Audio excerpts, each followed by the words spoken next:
Greetings, my dear friends. This is Dreamweaver Mystics, as always. Before I begin, I want to say something very important. Everything you are about to hear is only my thoughts and guesses. I do not claim to know the truth. I am simply listening.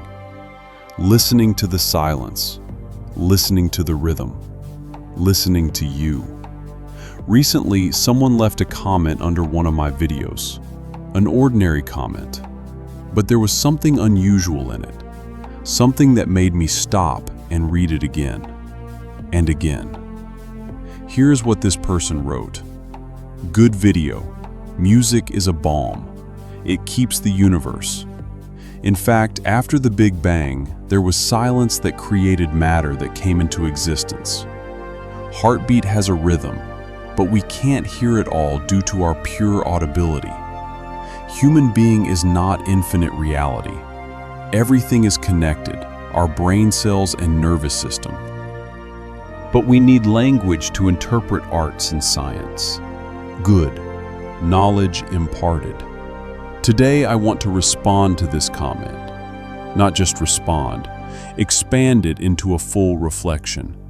Because this person touched on something I have wanted to talk about for a long time. About silence, about rhythm, about how everything is connected, and about the language we need to understand it.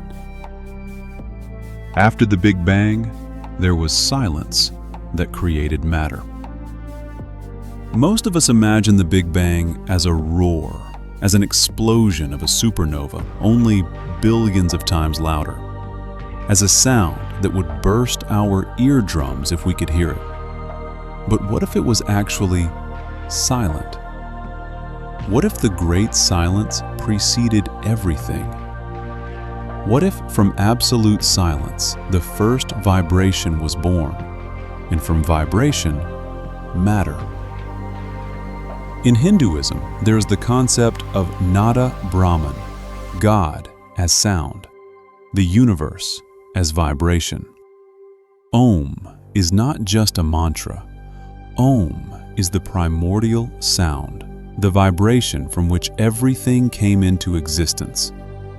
But before sound appeared, there was silence, absolute, infinite, not empty, filled with potential. Maybe silence is not the absence of sound. Silence is the sound we cannot hear. Because our ears are tuned only to a specific range. Like a radio that picks up only one frequency. Everything else is noise, or silence. But silence is not empty. It is filled with hidden vibrations, with inaudible harmonies, with the dance of particles we cannot detect because our perception is too coarse. Human being is not infinite reality, this person wrote. We are not limitless. Our senses are limited. Our hearing is only a small part of what resonates around us. Our vision is only a narrow band of the electromagnetic spectrum.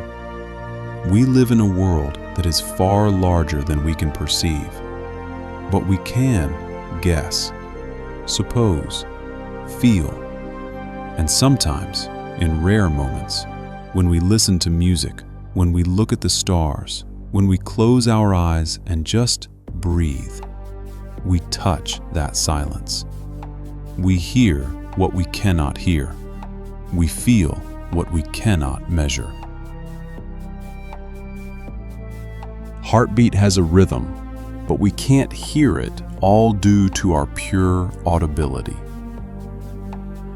Our heart beats in a certain rhythm, 60 to 100 beats per minute. This rhythm changes. It speeds up when we are excited, slows down when we sleep. It reacts to music, to fear, to love. But there is another rhythm, a rhythm that does not depend on us, the rhythm of the universe. A pulsar, a rotating neutron star, emits radio waves with incredible precision, like the heart of the cosmos, with a specific period, with a specific frequency. The orbits of planets, the rotation of galaxies, the vibrations of atoms. Everything has its own rhythm, its own pulse, its own song. But we cannot hear these rhythms directly. Our ears do not pick up radio waves. Our eyes do not see gravitational waves. We convert them into sound, into images, into graphs. We translate the language of the universe into our own language. And only in music do we sometimes approach this cosmic rhythm. Why are we fascinated by drums? Why can rhythm put us into a trance? Why do certain frequencies give us goosebumps? Because we ourselves are rhythm. Cells divide in rhythm. Neurons pulse in rhythm. Breathing is rhythm. Rhythm is the memory of silence becoming sound, of stillness becoming movement. Everything is connected, our brain cells and nervous system. Science confirms this. Neurons in our brain form networks. Galaxies in the universe form networks. Both follow the same mathematical laws. Fractals, self-similarity. The branching of a tree resembles the branching of the bronchi. The structure of a neural network resembles the structure of the cosmic web. We are not separate beings. We are part of a network. We are cells in the body of Earth. Earth is a cell in the body of the galaxy. The galaxy is a cell in the body of the universe. And everything is connected, not only by gravity, not only by electromagnetism, but by something else: meaning, information, consciousness. Carl Jung called this the collective unconscious. Pierre Teilhard de Chardin called it the noosphere. Ancient sages called it the unified field. We are all connected. Our thoughts influence the thoughts of others. Our actions cause consequences that ripple outward like waves on water. Have you ever thought about someone and they called? Have you ever felt that something bad happened to someone before you knew about it? That is not magic. That is connection. We just forgot it exists. But we need language to interpret arts and science, this person wrote. Yes, we need language. Because the connection exists, but we cannot describe it. We feel it, but we cannot explain it. We see it, but we cannot convey it. Language is a bridge between me and you, between science and art, between the rhythm of the heart and the rhythm of the universe. Science and arts, two ways of knowing the world, two languages, two systems of translation. Science translates the world into the language of numbers, formulas, data. It says, here is how much, here is how, here is why. Art translates the world into the language of images, sounds, feelings. It says, here is how this feels, here is what this means, here is the beauty of it. Science without art is dry. It describes the structure, but not the soul. Art without science is blind. It feels, but does not understand. But together, they give a complete picture. Remember the golden ratio, the number 1.618. It appears in both mathematics and art, in the arrangement of sunflower seeds and in the proportions of Notre Dame Cathedral, in the spiral of a nautilus shell, and in the paintings of Leonardo da Vinci. One law, two languages. Music is mathematics felt by the heart. Painting is geometry seen by the soul. Poetry is logic experienced as emotion, We need both languages, because reality is both structure and meaning, both numbers and feelings, both facts and mystery. Music is a balm. It keeps the universe. Music heals. Everyone knows this. But why? Why can sounds organized in a certain way soothe pain, reduce anxiety, lift moods? Maybe because music is a reminder of where we came from vibration, from rhythm, from silence that became sound. Music returns us to our original state, to unity, to harmony, to the cosmos within us. When we listen to music, our brainwaves synchronize with its rhythm. Our heart beats in time. Our breathing slows or quickens. We become part of the song, and the song becomes part of us.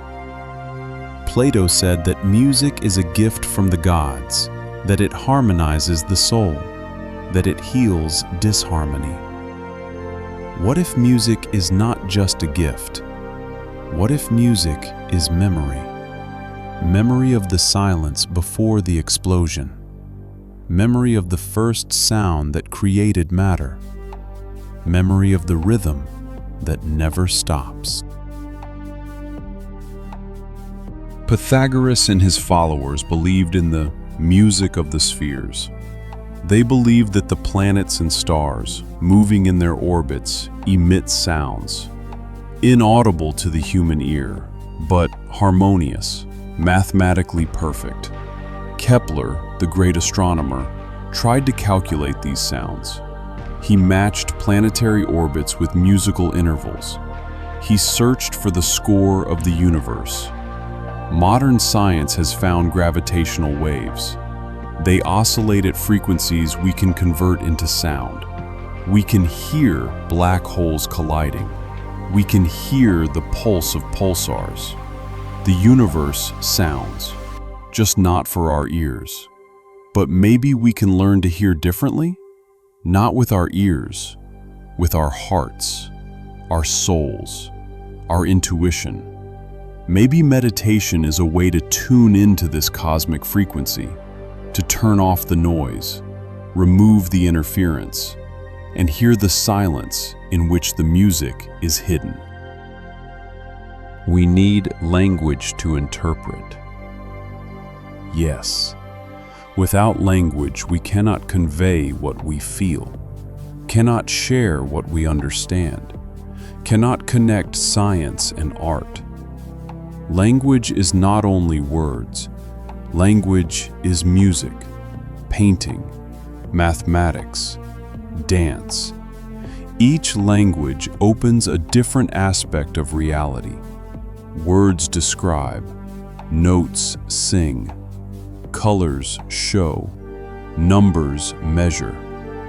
We must learn all these languages, not to become specialists, but to become translators.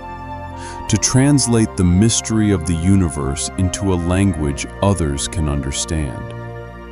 Your comment, my friend, is also a language, the language of the soul. You translated your feeling of the cosmos into words, and I am now translating your words into this video. And someone will translate this video into their own thought, then into their own action, then into their own song.